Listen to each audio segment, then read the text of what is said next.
Welcome to today's webinar on education, reform, or indoctrination, and that is education in this session, K-12 failing.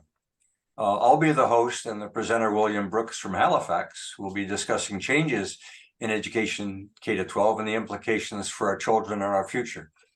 This is an incredibly complex topic. In a way, we're all living through it, whether it be at the post-secondary level or as an employer hiring people or having grandkids or kids ourselves. Education touches us all, and it's become an extremely complex issue, highly politicized, everybody having strong opinions. Our unions arguing we need more resources, parents unconfused, students themselves complaining of mental health or terrified about the existential crisis of climate change, and on it goes. Well, I was exposed to William Brooks, our presenter today, a few months ago, and some of the material that he's been reading for the New York Times and prestigious journals here in Canada, including Troy Media. And I won't say in awe, that's a bit of a stretch, William, but I was very impressed with your thinking and how articulate you are on this issue. So tell us a little bit about yourself at first. Well, the world of opinion columns came quite late in life, although I've always written. Most of my career was in teaching and educational administration and so on, but there are always sort of contributions to issues and that sort of thing. But frequent opinion columns have been something that I've been doing over the last few years. And are these opinion eds specific to any particular topic? I think it's fair to say, you tackle topics from almost any angle. I mean, it's, full disclosure, the Epoch Times would be described as a conservative paper, as the New York Times would be described as a left-wing paper. Interest in education, however, is top of mind right now, and that's really the basis, the foundation of your career. Tell us a little bit about your involvement in education today and in the past. Well, I'll situate it in my own life. That's probably the best thing I can do. So I was telling you before we came on, I'm 2 days older than Donald Trump, so that sort of situates me. I'm younger than the President of the United States, but the Prime Minister of Canada could be my son's age or my daughter's age. So I've been at it a long time. I was kind of a baby boom product of a Newfoundland outport family that moved to Montreal shortly after the end of World War II. And, my family came from a pretty modest fishing village roots. Parents and grandparents valued education. They didn't have a lot. We were in our generation was generally the first generation to go to university. My mother picked up and went to university after the fact, and after part of her working career. I attended elementary and high schools in Montreal's West Island. I went to McGill University's Faculty of Education. I got a honors history degree from the University of Montreal and completed a master's in the teaching of history back at McGill. So a good swath of experience in the preparation for teaching, let's say. But in addition to teaching, I focused a considerable amount of my professional energy and analysis on sort of the foundations and consequences of the progressive education movement. I have to say that, I became interested in the ideas put forward by the American philosopher John Dewey. It's difficult to know why you sort of part from the pack in your thinking at some point as a young man, but I went into teaching, got sort of the usual progressive shower through the 1960s and early 1970s, and was part of the teachers union. I recall having to go to court for injunctions and that kind of thing when we were on strike and on work to rule and that sort of thing. But I had a friend who was also teaching in the public schools on the West Island, and he was a Ukrainian guy who was very suspicious of the left. They had come out of the Ukraine in 1946 and landed in Montreal. And he was very, very charming and very intelligent guy. He actually ended up, we both left the public school system. He went to the Faculty of Education at McGill, and I went to a private college called Lower Canada College in Montreal. And so our thinking about education sort of began to change a lot in the 1970s.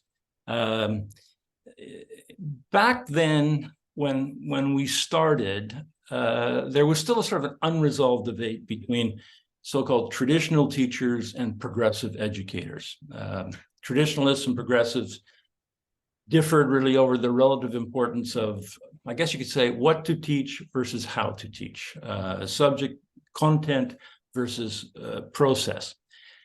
And when I was in high school, traditional teachers usually held academic degrees in the subjects they were teaching. Progressive educators were just beginning to come along, and they generally held professional degrees from faculties of education. Traditionalists taught a lot about what should be taught and taught a subject they loved. Progressives sort of focused more on what they thought it was how students should learn, and less than the content of the subject.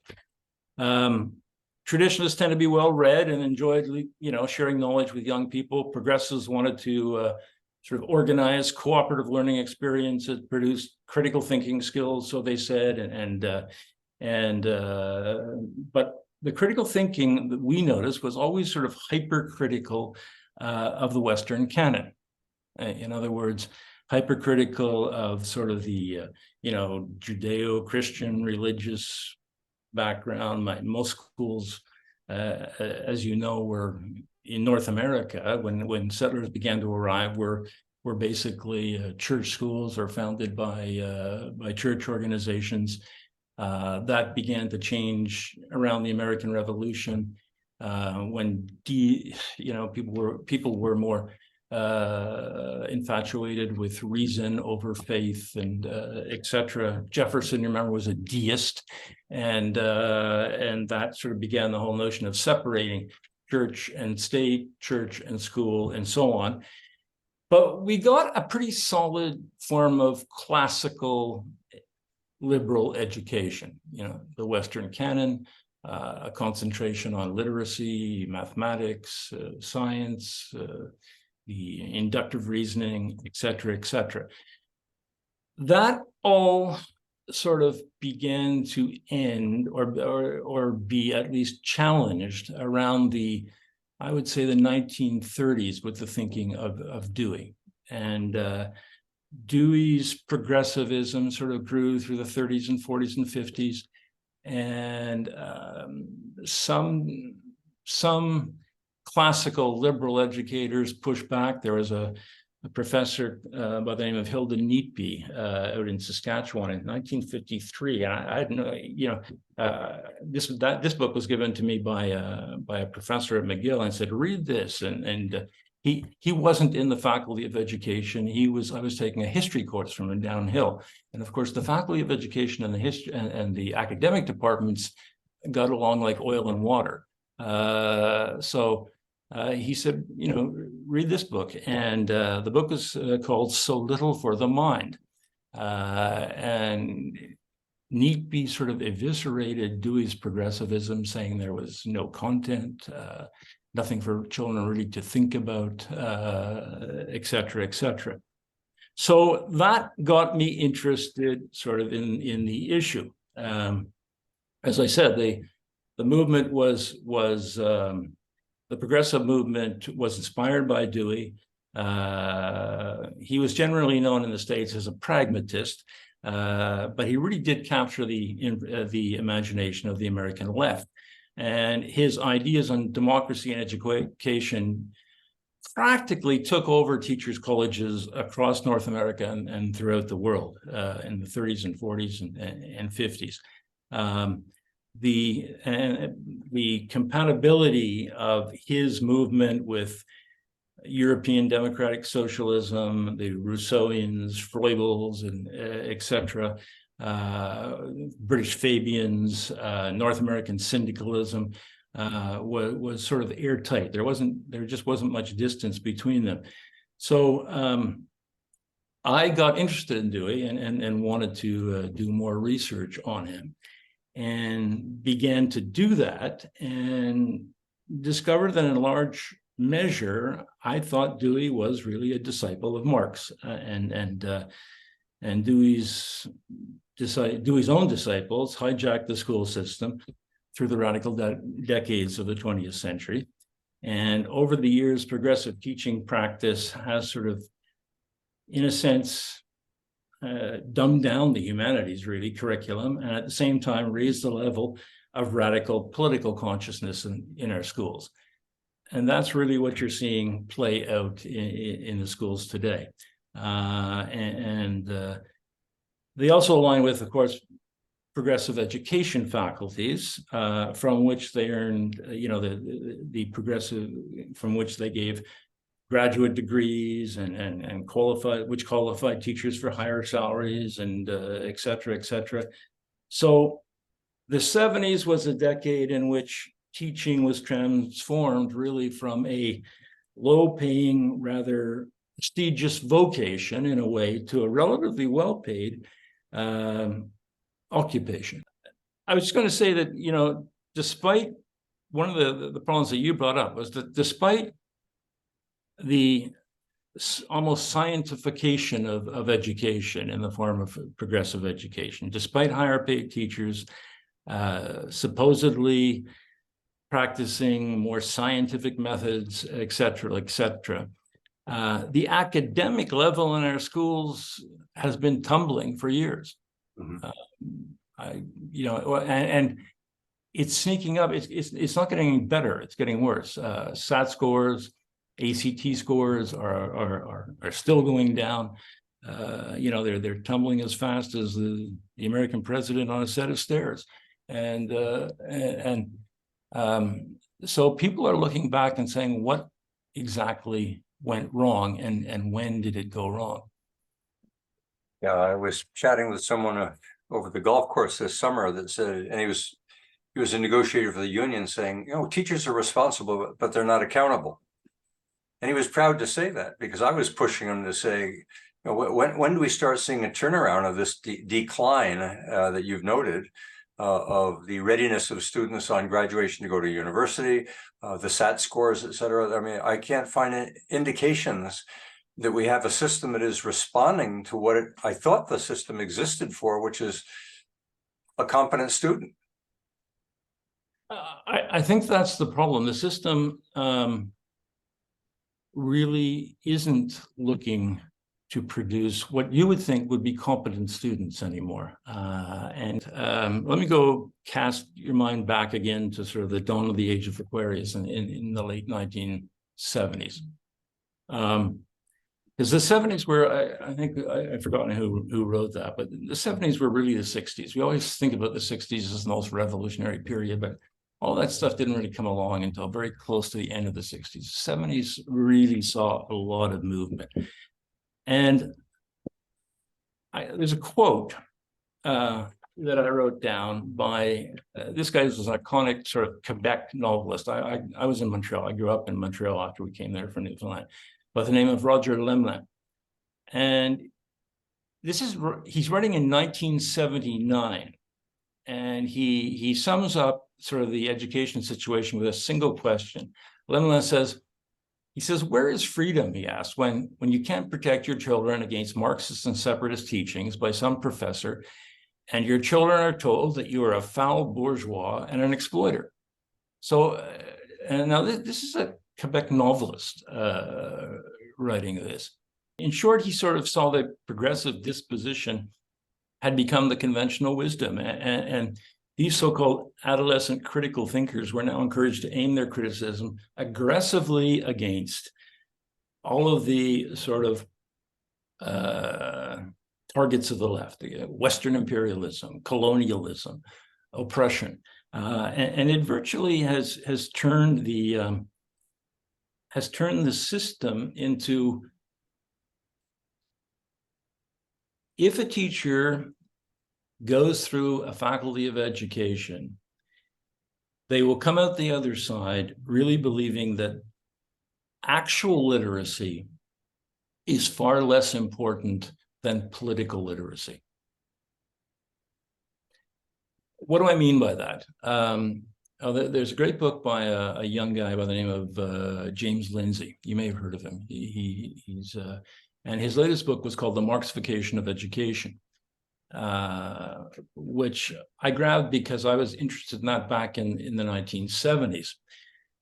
Lindsay picks on, he gets beyond Dewey. He doesn't talk about John Dewey very much, but he talks about another sort of educational expert, if you want, or philosopher that came along after Dewey. I would say a generation after Dewey, by the name of Paulo Freire. Paulo Freire was a Brazilian liberation theologian, and he wrote a very famous, well-known book toward the end of the 60s and early 70s called Pedagogy for the Pedagogy of the Oppressed. He followed it up with another book in the mid 80s. And what he argues is that if you're sort of a working class kid, your family has sent you to school, they want you to do well, they see you and your family may see success as doing well in school, getting a higher degree of skills, et cetera, and making your way in life into business or the professions or whatever the case may be. You would see that as success. Freire doesn't see that as success. Freire sees that as sort of a sellout. What Freire says is, and of course, he didn't teach children. He taught illiterate Brazilian peasants. But Freire says that kind of success only serves a system of oppression. So the better you get at science, technology, English, and mathematics, and the more successful you are, the least successful you are in terms of being an activist and creating your own authentic knowledge and bringing that to the table. So in a sense, what Lindsay argues is that most schools have become Freirean schools. They are really, that actual literacy is much less important, is secondary to political literacy, because political literacy raises your consciousness and lets you find your place, your authentic place, not in the system, but in opposition to the system, if you want. Let's stop there for a minute, because I'm reflecting back on something you said earlier, and I'd like to bring this forward. We talked about critical thinking, about how to criticize or what to criticize. And this political literacy, if it's one teaching people how to be politically literate by analyzing and understanding and doing proper thinking through issues, as opposed to being told what is politically correct, then we've got this problem where we're teaching people what to criticize, not how to criticize, what to think, not to think. You hit it right on. You're thinking straight about it. I mean, think of the word critical thinking. Critical theorists focus on criticism. Right. Classical liberal education focuses on thinking. Both could be critical, but the critical theorists, or the Marxist critical theorists like Freire, have already decided what the target of their criticism is going to be. Right. They know what the target of the criticism is going to be. It's going to be the Western canon, history, et cetera, all of those things that are flawed and we need to move on from. And that kind of sentiment has really captured the culture of education. It doesn't mean that teachers are bad people, but it does mean that they certainly, from the get-go, are indoctrinated into that sort of a system. and it's very hard to break out. It's very hard to criticize. In 1979, the friend I spoke about, who died a few years ago, but he spent his whole life, or his whole professional life, in the Faculty of Education at McGill. He wasn't a very happy man there because he was an outsider. He didn't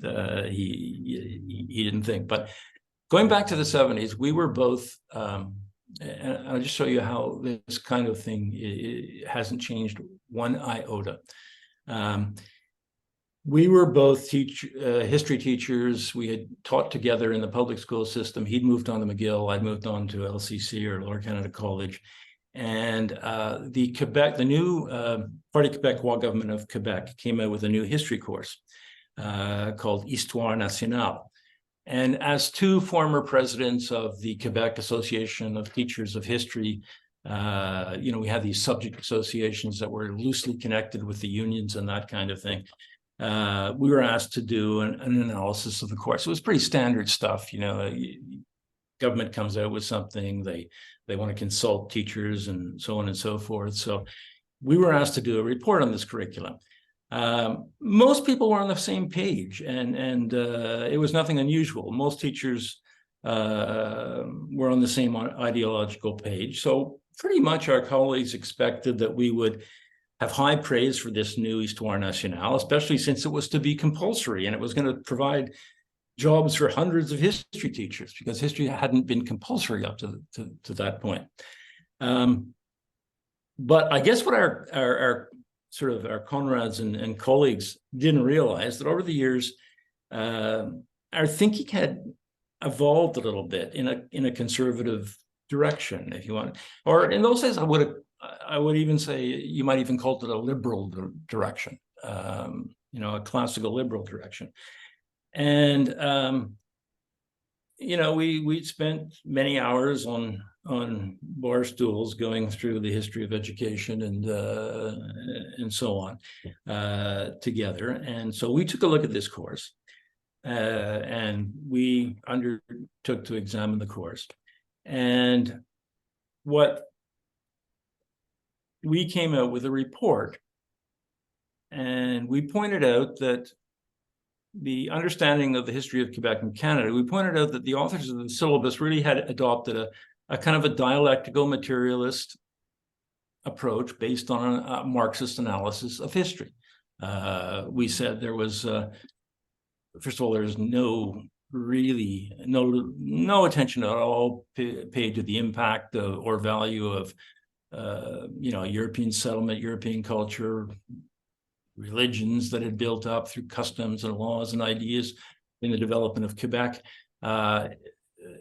In fact, the Parti Québécois election between 68 and 78 got more attention than 350 years of the history of the Roman Catholic Church in the province. So we said the students were being directed towards sort of those darker relationships between oppressors and oppressed, between Europeans and Native Americans, between competing mercantilist empires, agricultural peasants versus urban commercial interests. So we basically said, French-English discord was linked to class conflict. The English were always the sort of capitalist oppressors. The French were the working class. And so we said, look, this is no longer a history of colonization that you might expect to be giving to high school students. It's now a history of our evolution from capitalism to socialism. In short, we said the course was a smokescreen, really, for a political intelligentsia that supported an independent, liberationist, socialist state in Quebec. Well, we didn't exactly expect a bravo from the Ministry of Education of Quebec at the time, who was Dr. Camille Laurent, who always stated that his greatest influences on his life were Freud and Marx. But we didn't expect the pushback we got from our own friends and members of our community. The sitting president of QUAF, who was also a professor at McGill University, and a majority of the board of the association voted simply not to circulate the report. So we weren't too happy about that. So we resigned and we sent the report to the press. And we thought, well, this is not going to get anywhere. The Montreal Gazette, which was the sort of paper of record in Montreal at the time, wouldn't touch it.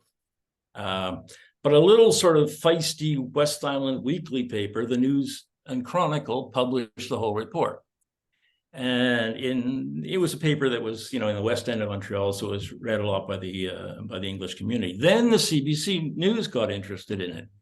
And so we got a call from the CBC News and said, well, we're going to do a story on this report of yours, but we can't do it until you come up with somebody who opposes it. We need opposition. And I said, well, isn't that your job? So that's where it was left for a few days. And then suddenly they found a McGill history professor, whom I won't name, but who was sympathetic to the course anyway. He was a very liberal professor. We went on to Duke University after, I think. And predictably, the piece they did on the planet didn't include us getting a chance to sort of say what we were talking about.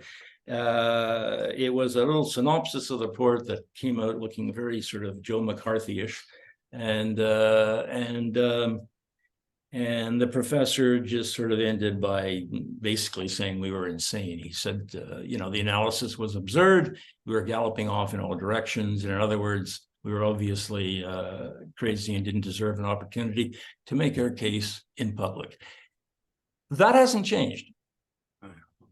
That hasn't changed one bit. There is still a culture of silence that opposes any kind of debate. I have plenty of friends in universities right now who are very disappointed with the way things, the culture of that's been going on. They don't dare sort of raise an issue. You'll find a lot of guys willing to talk to you, Perry, once they're retired. I can echo. Let me reinforce the point that you're making. In the course of getting ready for this series, I had a former president of one of the universities in Canada, well-known individual. I asked him, I said, look, you're outside the system now. You have perspectives on what life was like when you were in as a president. And that perspective helps you look and do an analysis of what you're seeing in the world today. He said, I can't speak to this. I said, but I can give you the name of someone who can. So I called that individual, and I had a lengthy talk with her, and she was from one of the universities in British Columbia. And she said, I can't speak to you on this topic. She said, I'll be compromising my relationship and my relationships at the university. I talked to people in Ontario. I talked to people throughout Alberta. Now, I've gotten a little lucky because there have been a few people who stood up. Barry Cooper, who will be speaking at University of Calgary, is quite open-minded. Some of the people that I spoke when we did the series on free expression were open. But you've seen the media jump all over the throat of Frances Widdowson, and all Frances Widdowson said, let's talk about free expression. And she got roasted. Yeah, and Frances Widdowson will tell you she's a Marxist. Yeah. So there's free expression, and what goes on in our free universities is an oxymoron. One can't get into a discourse on campus without making sure that you're politically correct along the lines of what it is you're allowed to say, because it is along the party line, even if you're simply orchestrating a dialogue. And that's what I try to do in these webinars, is to orchestrate a discussion. And draw out a balanced perspective. And even with you, Bill, I want to be a little bit careful not to assume that I'm getting a balanced perspective. This book of Thomas Sowell on social justice, the fallacies. I asked ChatGPT the other day, the expert on all of this, tell me how one judges. He said, you got to be a little careful. He does some cherry picking. And maybe in your life, you've been cherry picking your life experiences. Yeah. How do you handle the critique? Well, I am no Thomas Sowell. I mean, Thomas Sowell is far superior scholar than I am, but I've read a bit about Thomas Sowell, and in a way, we began the same way. We were all Thomas Sowell began his early career on the left. through university, et cetera, et cetera. He read his way into another opinion. He's not an unreasonable guy. I don't think myself and my colleague were ever unreasonable people. I remember we did get a chance in that same little media flurry over our analysis of the history curriculum at the end of the 70s.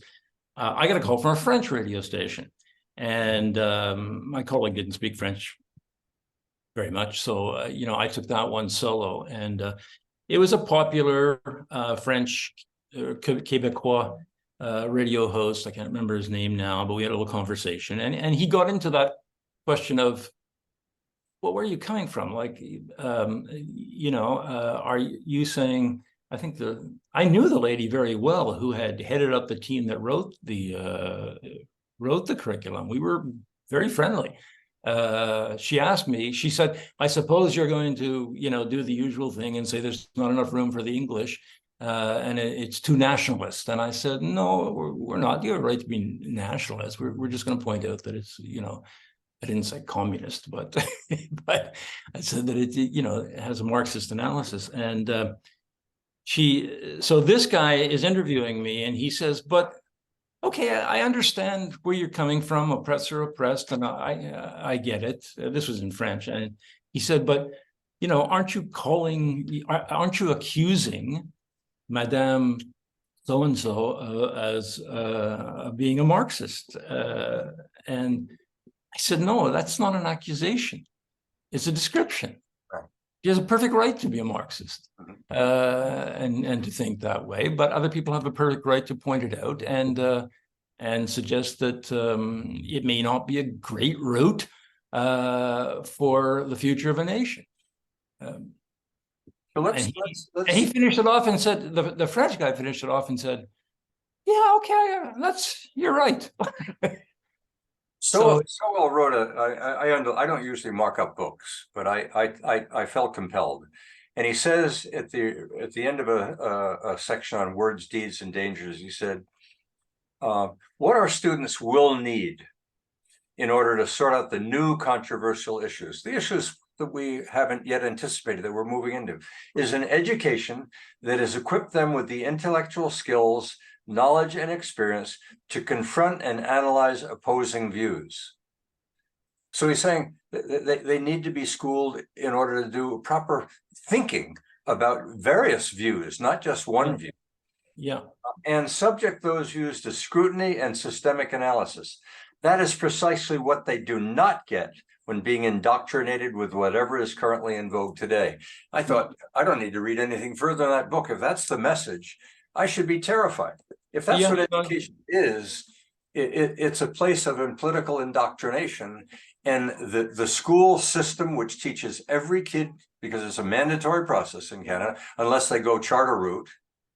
But the government say, you teach the curriculum. That's A number one. You as a teacher have a responsibility. A number one, teach the curriculum. Two, don't mess around with the tests, but they won't even give the kids their tests back anymore. So the kid doesn't know what he didn't know. All he knows is he got a score. This isn't learning. And when Richard Sutton last week did our session on reinforcement learning, I was asking myself, how does this webinar on reinforcement learning fit between what we've been doing and where we're going with education? I don't know whether we're doing rewarding learning in the classroom anymore. No, we're not rewarding learning of that kind. We're rewarding activism, right? In a sense, political activism. I mean that's the whole point of education. The whole point of education is to produce active students. I mean that goes back to Dewey. His teach the child, not the subject. That was one of Dewey's famous sort of principles.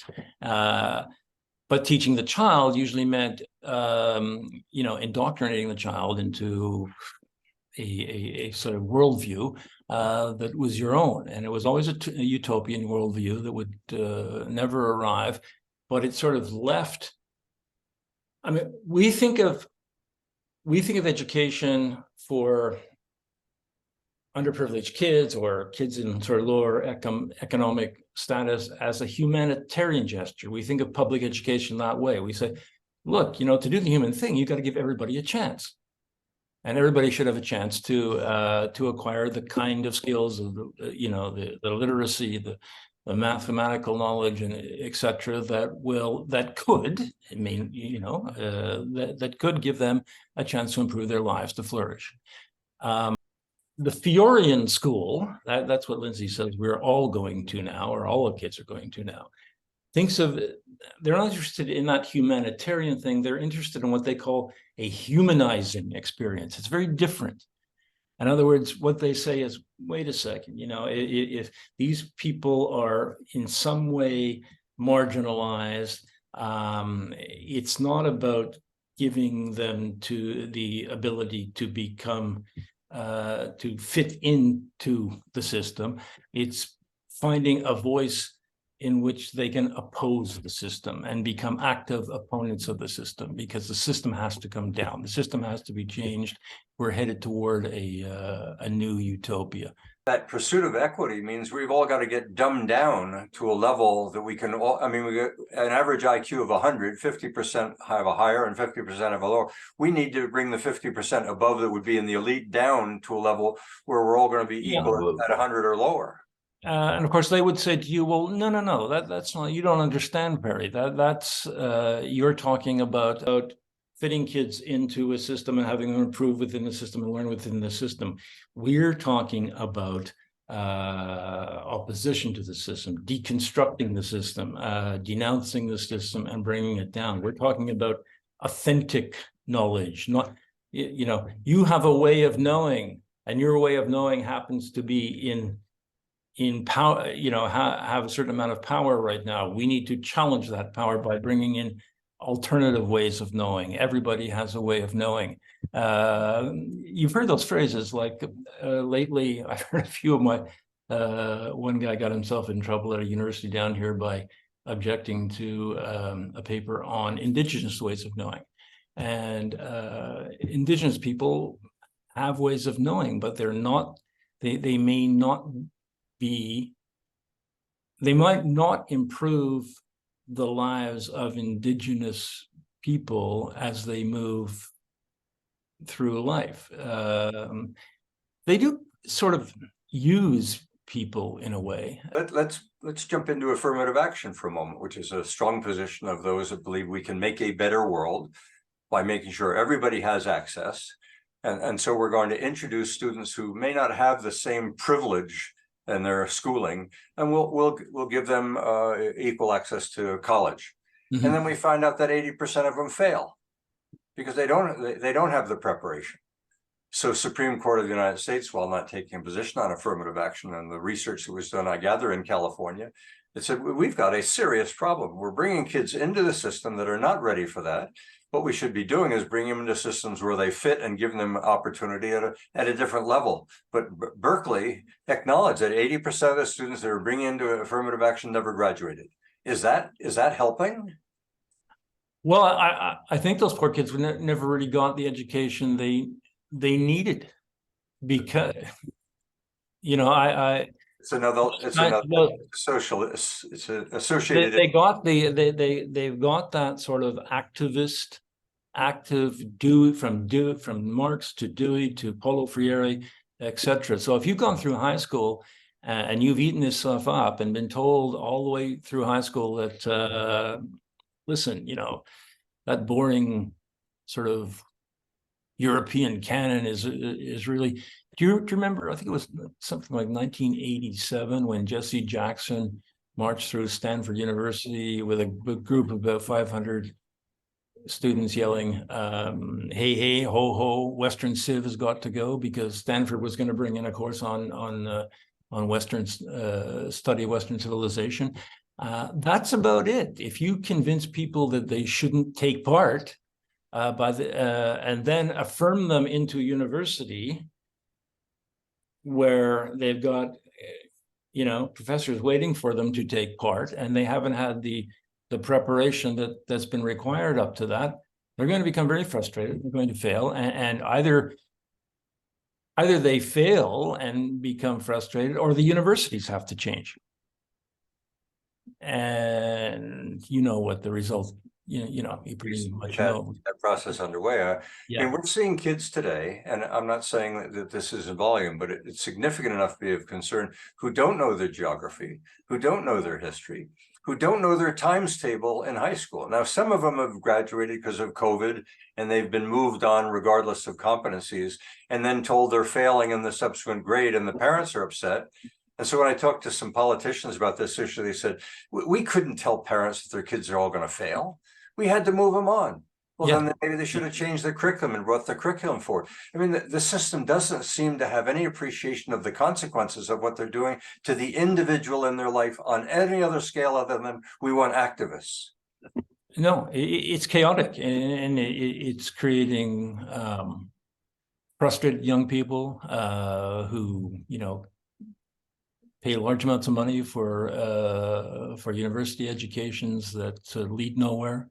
It starts early. In the last election here in Alberta, my grandson, grade 2, comes home and tells the parents what color they should be voting. That's what was going on in the 2nd grade. Now we're into sex ed, and that's a whole nother story. I mentioned the concern that we have of curriculum. The government says to the system, here is the curriculum. We've worked it through. Teach the curriculum. Are they teaching the curriculum, or are they teaching activism? Activism isn't in the curriculum. So is government at odds? Activism is the curriculum now. Activism is the curriculum now. You'd be hard pressed to find these days to go into to find what you might be expecting to be a school curriculum, algebra, geometry, mathematics. Okay, so in that regard, how we go evaluating whether the system is doing what we expect. John Berger, you're out there. The first point, before I answer that question, I want to just make a point that more of a question to Bill about what's the relationship between political ideology and pedagogical ideology. Because I think you could be, say, an advocate of Dewey, but not necessarily agree with Paulo Freire. And it's critical that we make a distinction between those two points of view, because I can be right or left with my political ideology and line up one way or the other relative to my belief of how kids learn and what teaching should look like in terms of constructivism versus its alternative. Yeah, you can. You certainly can. Like I early on in my career, it was really a sort of a disagreement between the more academic side, or classical educators, in a sense, in universities and in schools, and the progressives. And generally, the argument was, well, teach the child and not the subject. Really, just teaches a process. Phil says we're teaching them to think critically, but we need something to think about. Right. We don't just think. That's why kids have reasonably standard, predictable curriculums going through high school and so on and so forth. And at university, you can bring some criticism to that. You may say, well, maybe history hasn't been explained quite right, but you've got the background to do that. They're starting the activism so young that they're just simply overriding the classical curriculum. And I think the key point I would make here is when there's an issue in education, we have to distinguish between whether it's being driven by political ideology or pedagogical belief. And that's critical in terms of understanding what's the driving forces behind it. So Perry, when you say a grade 2 student comes home and tells his parents what party he should be voting for in an upcoming election, that's clearly a political issue. It's inappropriate for any teacher to be advocating with their kids around their own political beliefs. And that teacher should be censured and held accountable for doing that. I wanted to also pursue, Bill, the question about if you're familiar with the Greenfield-Griffiths debates in the 80s around the merits of quantitative research versus qualitative research. Are you familiar with that? Not that specific one, but I could certainly familiar with qualitative versus quantitative research. Yeah.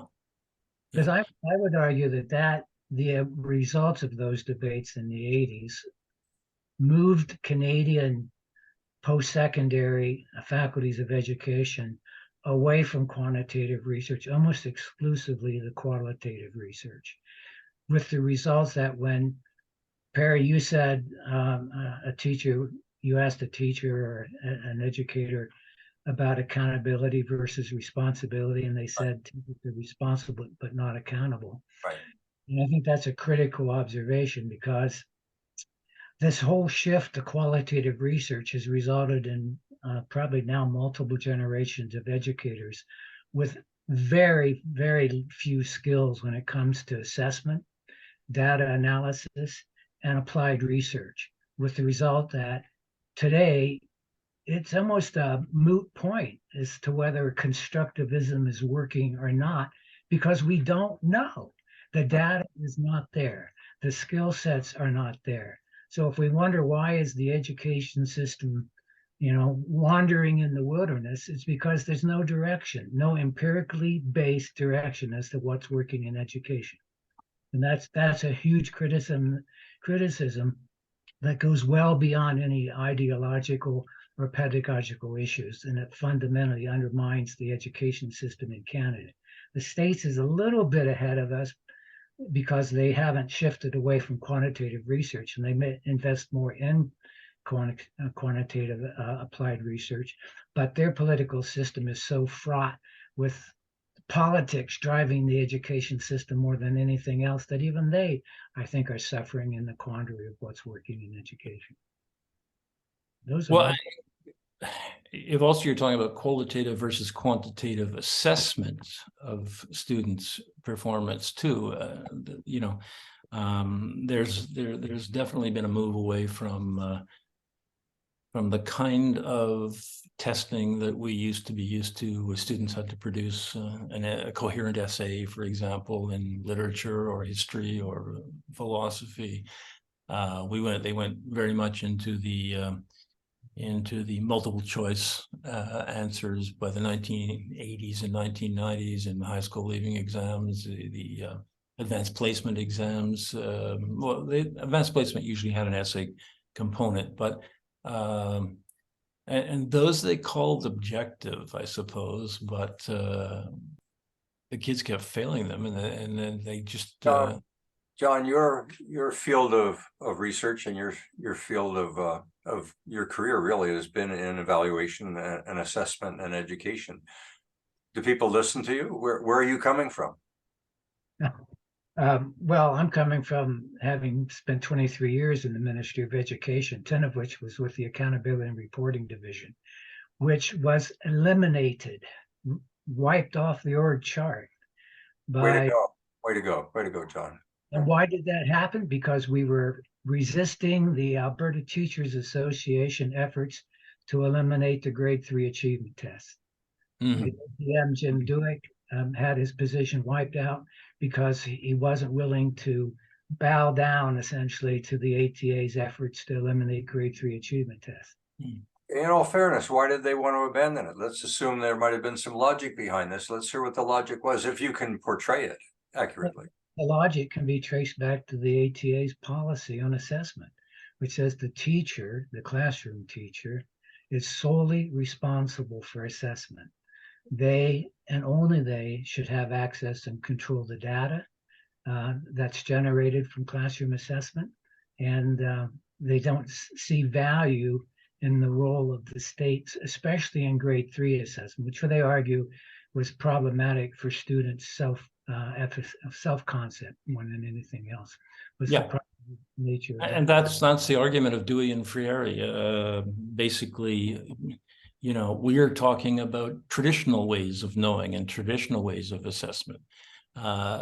Teachers who have been schooled in more progressive methods understand so-called authentic ways of knowing, and those authentic ways of knowing are pretty hard to pin down. but they will tell you that they're superior, and they demarginalize kids who have been, that everybody has a right to sort of not just learn history, but create history, et cetera, et cetera. I mean, reading all that postmodern stuff is like reading the back of a bus ticket sometimes, I know, but that's their argument. And so your stages of tests, or this is what a kid should have accomplished in terms of reading and mathematics and so on by third grade and then sixth grade and on up the line, doesn't have an impact on them, because they've got a different thing, a different mission in mind. Well, of course, in a democracy, we can get lost, and if you have faith in the democratic process, the public ultimately begins to get some sense that something's astray, something isn't as it should be. And through the democratic process and elections, a party takes a position that reform is necessary. Are we seeing any action today that is challenging this Dewey evolution? Well, this argument about, like Bill's observation that teachers would use the constructivist argument against assessment is kind of fundamental. Like, you can blow that up ideologically through the entire education system. Right. And the counter argument to that is that if a grade 3 student is anxious about a grade 3 achievement test, designed by the province, it's probably because the teacher is anxious about the achievement test designed by the province, and that the student in the classroom shouldn't be able to distinguish any difference between an achievement test designed by the province versus their teacher's own assessment. If that is being understood by the student, it's the teacher's responsibility to make sure kids are comfortable with assessment, no matter what the source is. So it's subterfuge in my mind if a teacher uses an argument around their pedagogical ideology as an argument against external assessment. Okay, I appreciate that. I entirely agree. I entirely agree with you. But we're not there anymore, sort of thing. We're in a kind of chaotic conformity that's headed in another direction, and it's that the argument that John is making has just not rightly. It's absolute reality what you're saying, but it's simply lost credence in the authority of. I mean, faculties of education are virtually menaces now. I mean, every teacher has to go through this sort of Freudian or shower of 3 or 4 years in a faculty of education to be accredited to teach. There was a day when people came straight out of a math degree or a history degree, and I think when I went, you had to go through 1 year of teacher training or something like that. But not anymore. You've got to toe the line, and you've got to. So let's come back to accountability in a government. I mean, I raised a question earlier. It obviously didn't take, and I appreciate, John, you completing the argument, and a good one. But I want to come back to the politics of education and why the public is not aware of, or if there is no counterforce, or is there a counterforce? Is there a groundswell? Is there a political position or party that is prepared to come forward and say, hey, wait, we're off track.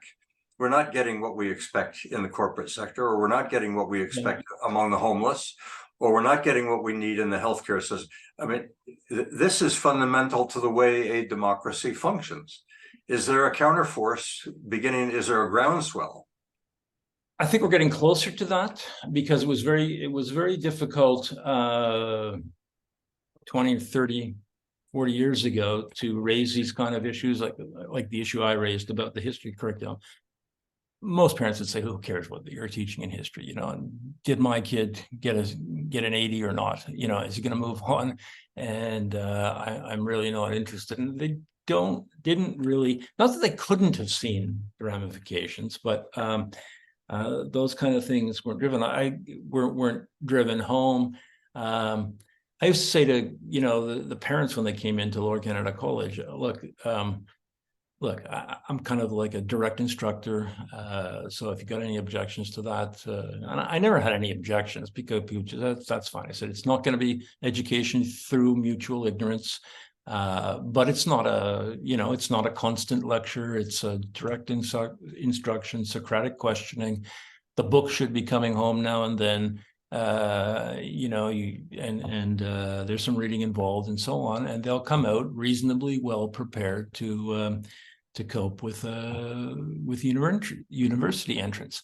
But they're equally happy, and parents are often equally happy to be told that you're catering to their kids' authentic interests, and you're very aware of his differences and all of that kind of language that lends itself to thinking that each child has an authentic way of knowing, or now it's not even each child, it's whatever group each child is identified with has an authentic way of knowing, and it's even a little more pernicious, because instead of just even individuals, you've got various categories of individuals, whether it's race or gender or whatever the case may be.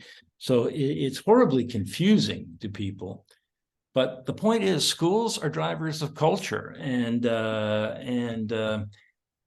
from the 1600s through to about the Enlightenment, they used to be driven by sort of a Judeo-Christian biblical culture that was probably more open than what we have today, quite frankly. Then in classical liberal education, valued learning and great books and so on. But it's been going downhill since the progressive activism has kicked in, but I think that it may have gone too far. One of the ways that it went too far was probably the identification of sexual orientation in schools. Suddenly, parents have woken up and said, "Just a second, that's not." You could tell me that you're teaching my kid to be anti-racist, and I'm happy about that. Whether that was actually the case or not is another question. But or you could tell me, you're teaching my kid to be concerned with the poor and economic disparity. I'm happy with that. I'm not, I'm.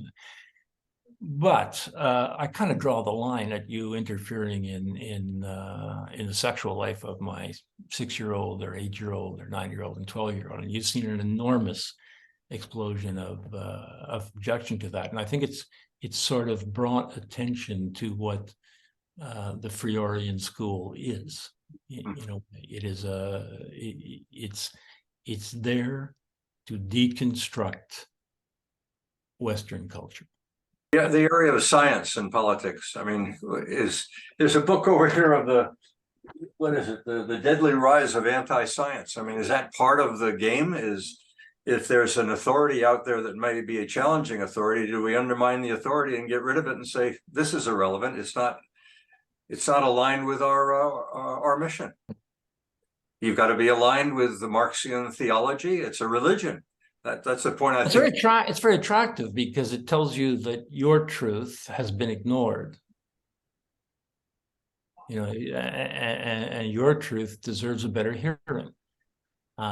So we have to move aside the old truths, and we have to move aside scientific reality, that kind of thing, because your truth is the most important thing. You deserve to be the creator of your own destiny. And you don't need a bunch of sort of, old white European males to have, whether they're in science or history or philosophy, to have set the tone for that. And that's where we are. I mean, you could. And you don't see you did indicate or give some sense of hope that we're beginning to see media bringing this to the surface. I mean, we're having a discussion today, as we did on free expression. On some of the campuses, there seems to be some movement to say, hey, wait a minute, free expression is supposed to be free expression. Oh, yeah. Yeah, there is. But it's very seductive. I mean, you know, that argument that free speech is hate speech, and if you know you're an opinion that might challenge a reality, you know, that got Francis Widdowson in trouble and many other people in trouble.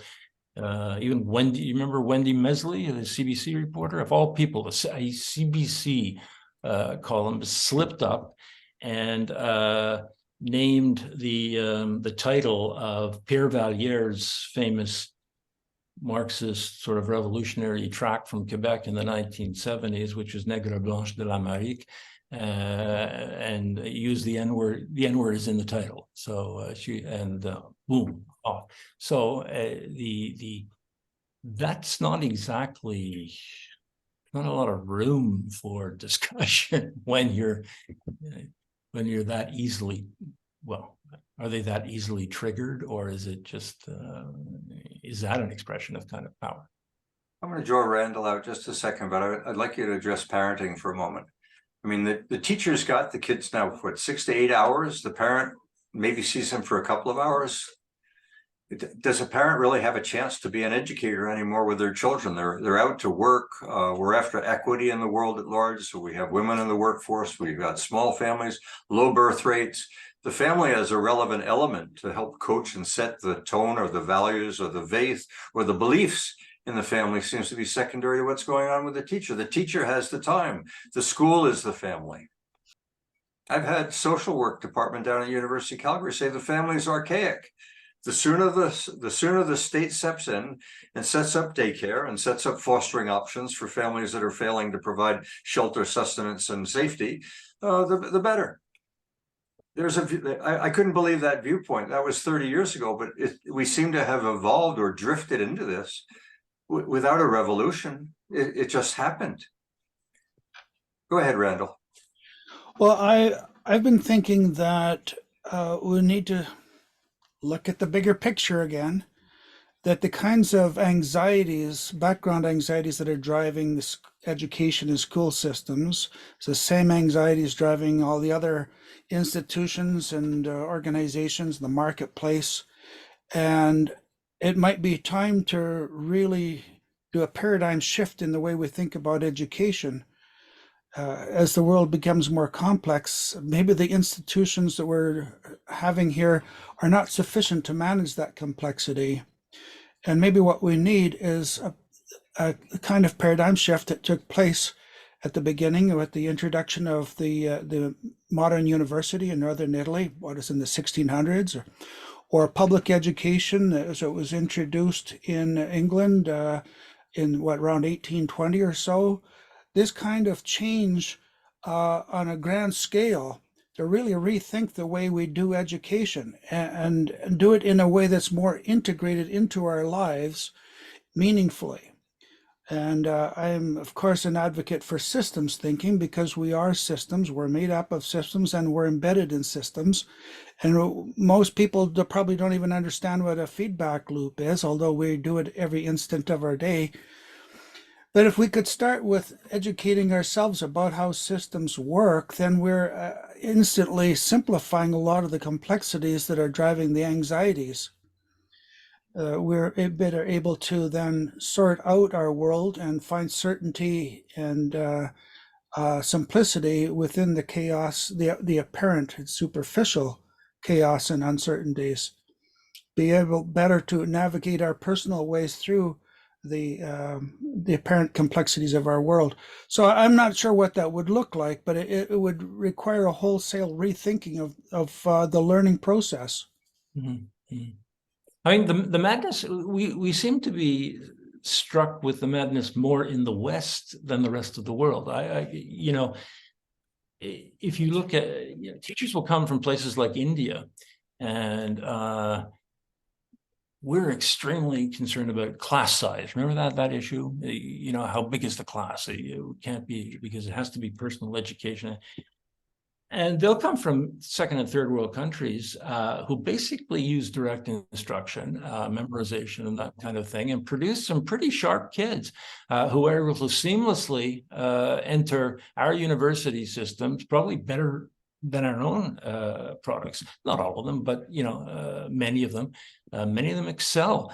And I remember having a discussion with a friend who is, a sort of lifetime progressive and activist education type, and she was teaching at one of the faculties of education down here, and she said, "Oh, I have these sort of people who have just immigrated and they want to go into teaching, but it's so hard to get them to move into what are more progressive activists because they want to they like the more direct instruction." I felt like saying, if you looked at the results of what you've been doing for the past 40 years, maybe we could learn a lot from India, Africa, and other places. Maybe during those colonial periods, they picked up a sort of a different kind of Western school system, which they emulated and used quite well. Dewey, by the way, visited, was a darling of the Soviet Union in the beginning. I mean, he was constantly going over there, and he was part of the committee to, inquire into Trotsky's fate and so on. And they stopped using his methods pretty quickly because, they ain't Soviet communists, but they realized they weren't producing results. So they went back to the Prussian model, really, and got a lot of better results from it. Kids don't like chaos. Kids like to know what to expect. They don't all flourish greatly, and we're not all blessed with tremendous intellect. But they know when they know what their limits are, they know what the curriculum is, and I've loved in my years teaching some kids who came and had to pass this Quebec history course at one point. And I tutored the odd kid in my neighborhood. Because they had to get it to get their high school leaving, and they really struggled with it. I was some of the brightest parts of my career, which meant nothing, which was sitting in the backyard. And that kid came back on his scooter saying, "I got 70%." Well, it's completely different. I got through it.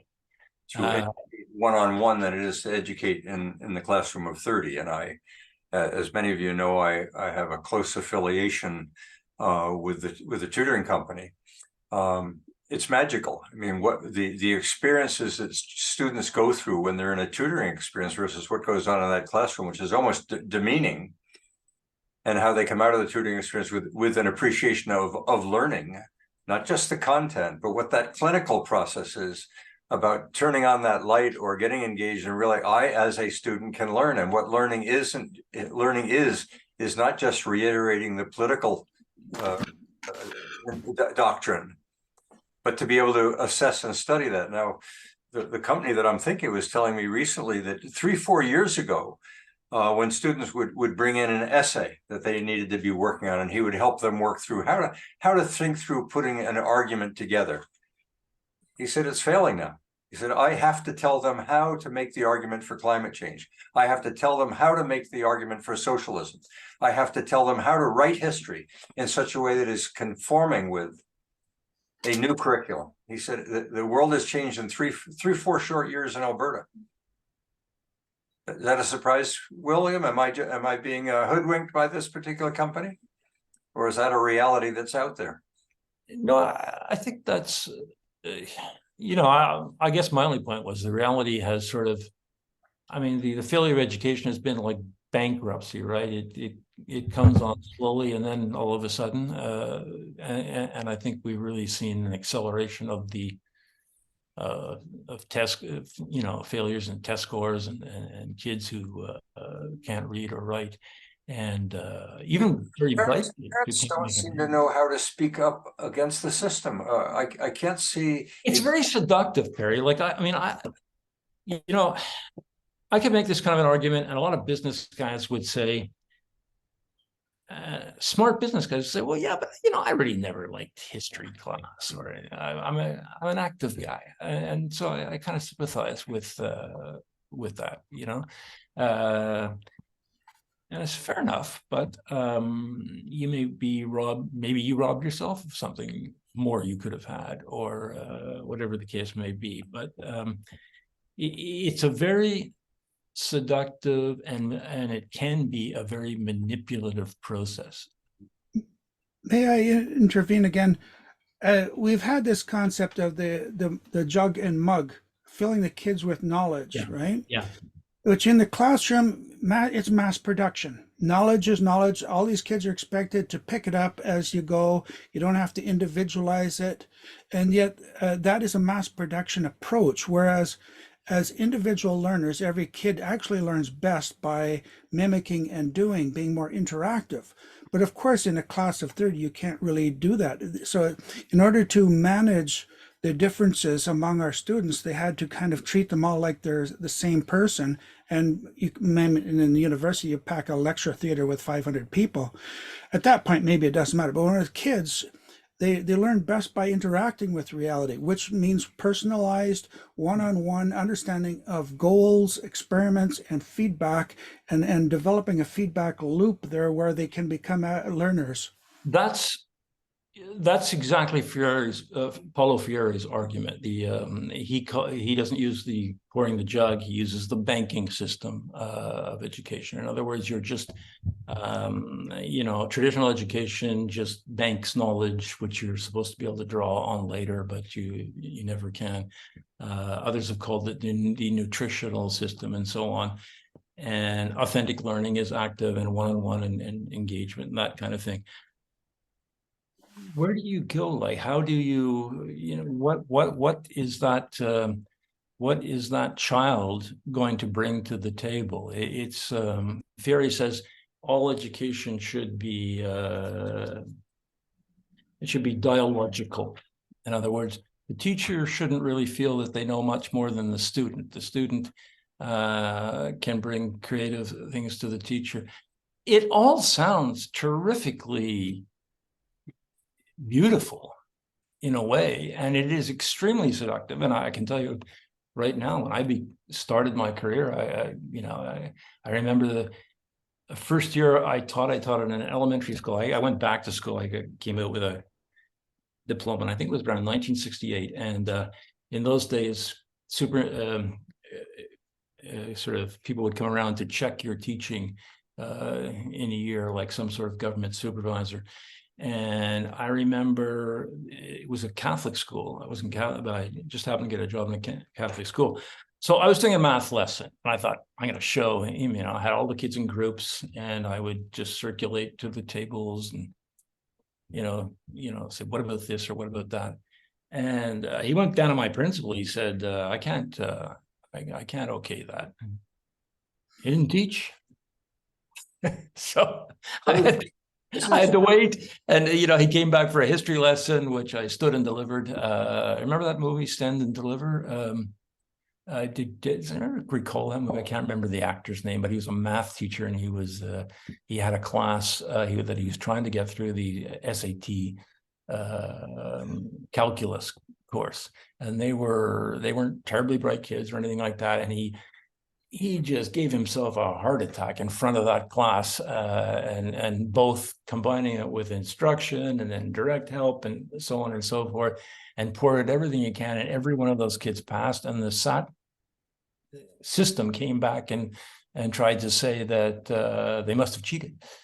Stand and Deliver was the movie. It came out somewhere in the 80s. I don't know if can't remember the actor now, but that's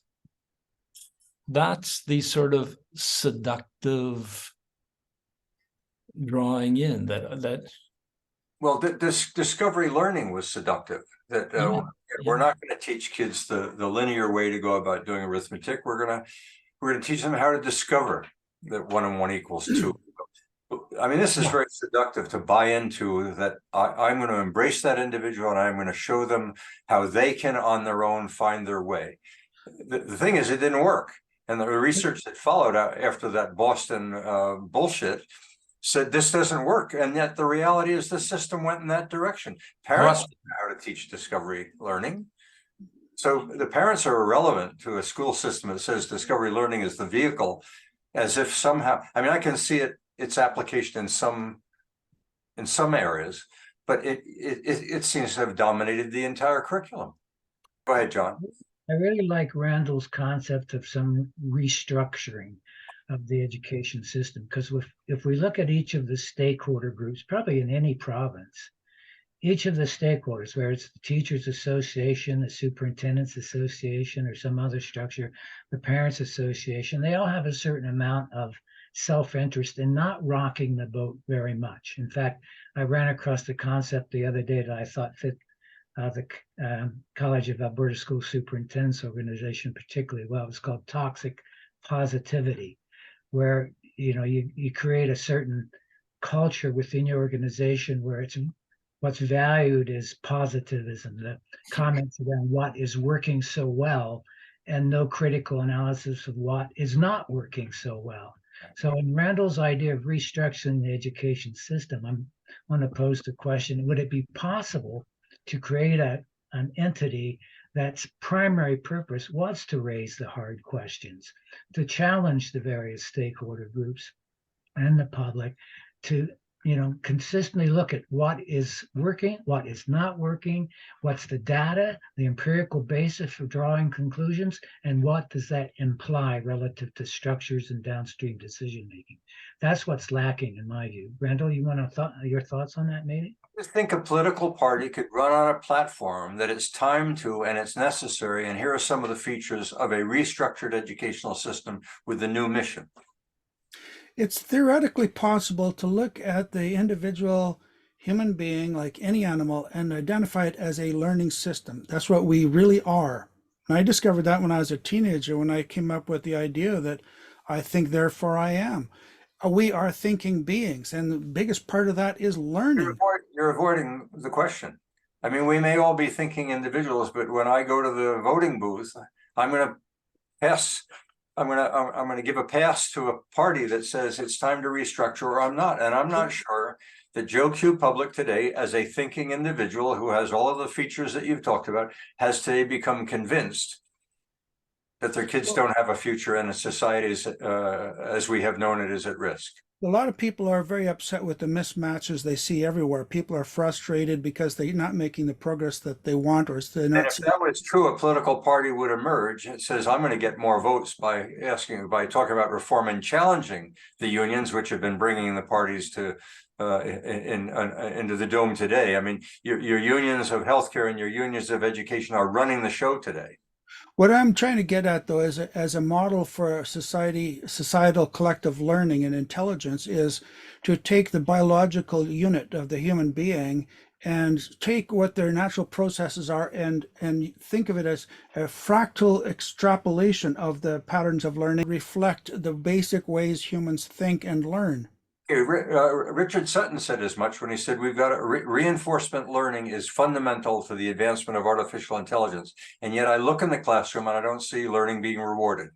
If we can do it with computers, why can't we do it with humans? Okay, so because we carry a lot of baggage with us in the future. We have a lot of baggage that is holding us back. Is technology a revolution? Is technology allowing us to restructure? Systems theory, we call it path dependence. And so, it's a tendency to do tomorrow what we did yesterday. I think we've demonized some things that used to work in a way. And I keep going back to this expression, direct instruction, but it really means sort of Socratic instruction and that sort of thing. But that was absolutely demonized in the faculties of education. It was regarded as, in other words, pouring in knowledge into empty vessels, and it was kind of useless. And, your knowledge went from your head to the student's hand and to his notes and, sort of out the window. I remember one incident when I was teaching at Lower Canada College. There was a I think it was a history class. I think it may have been grade 11. It was a compulsory history class of some sort because the kid I'm gonna tell you about wouldn't have taken history. He was a science guy. His name was Sam Wong. He was a genius. He was but taciturn. He sat close to the back. I didn't think he was at all interested in what I was saying all year, but all of a sudden, somewhere in the new year, like January, February, he puts up his hand and without a smile on his face and said, "Sir, back in September, you said this, and now you're saying this."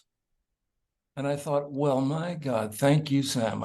So, it sort of dispels the whole notion that content and direct instruction is of no use and is going over everyone's head.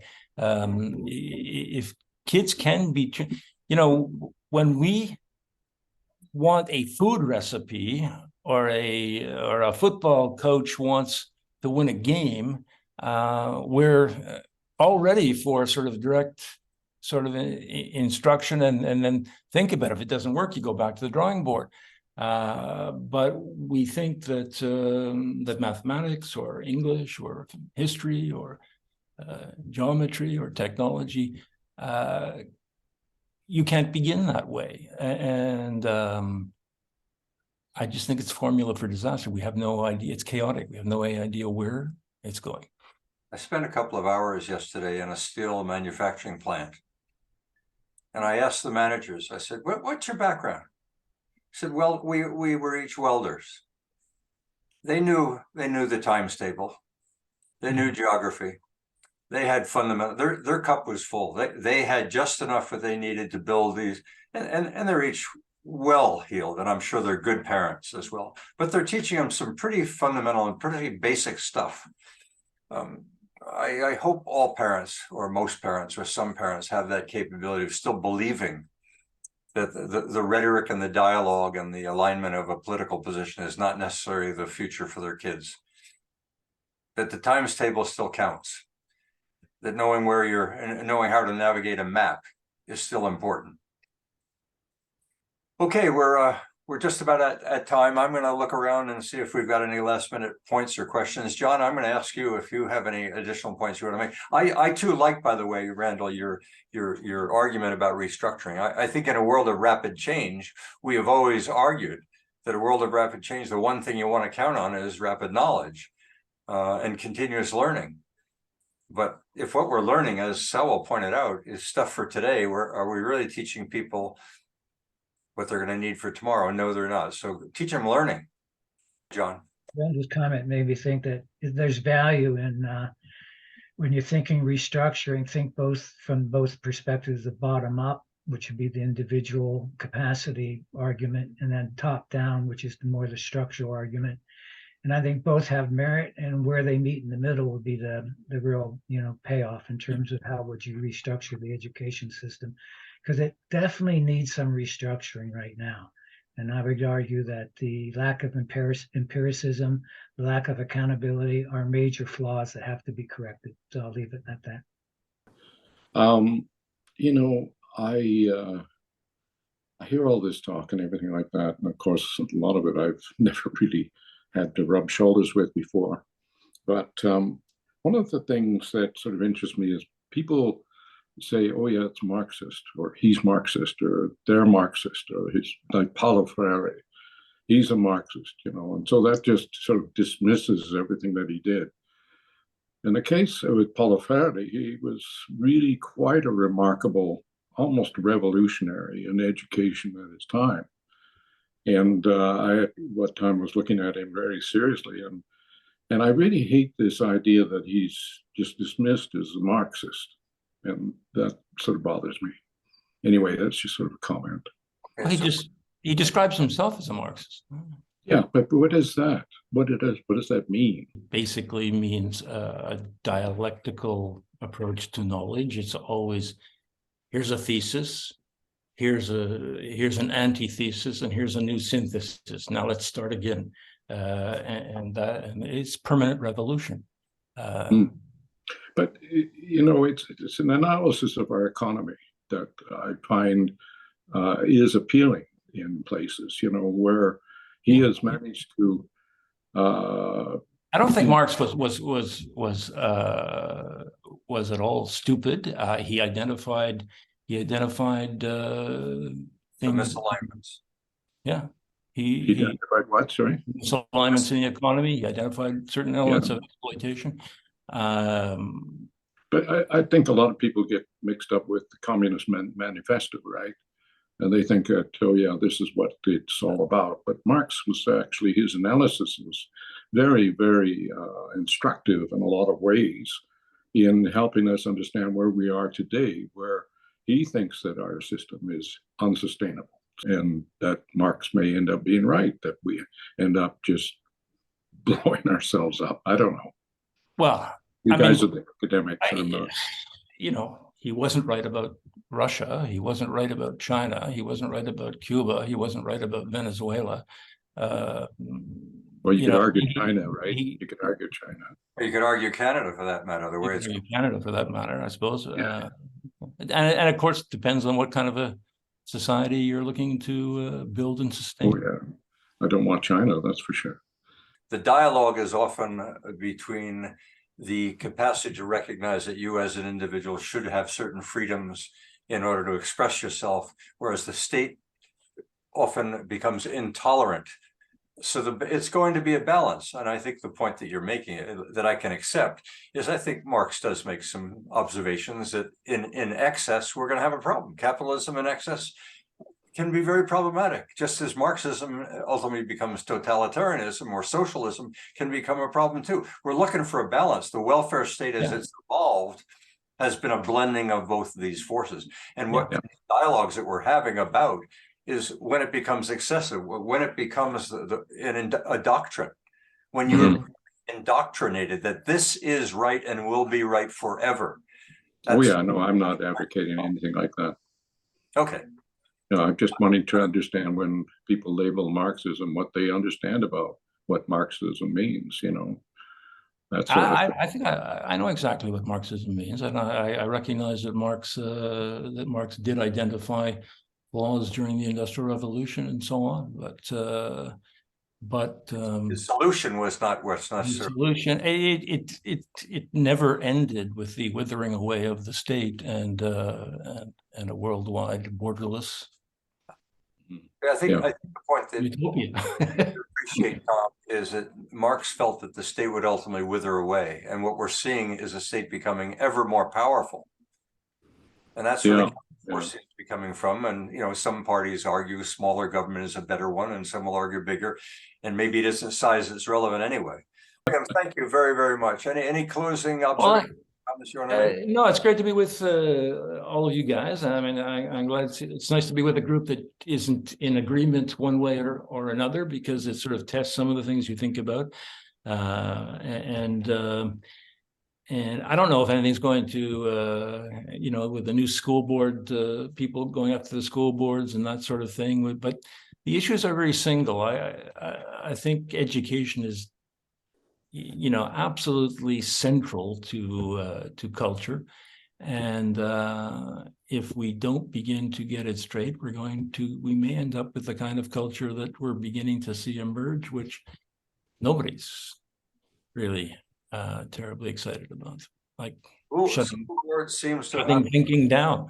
School boards seem to have allowed this to evolve, and whether school boards can become the agents of change, I wonder. I think we're going to have to get a voter in a democratic system that ultimately becomes frustrated enough that our future is in jeopardy, that our kids are not getting what they need, and it's time for change. And I think competition, probably the only answer is competition. If the money followed the families and the children, and they could choose schools, that would probably be a start.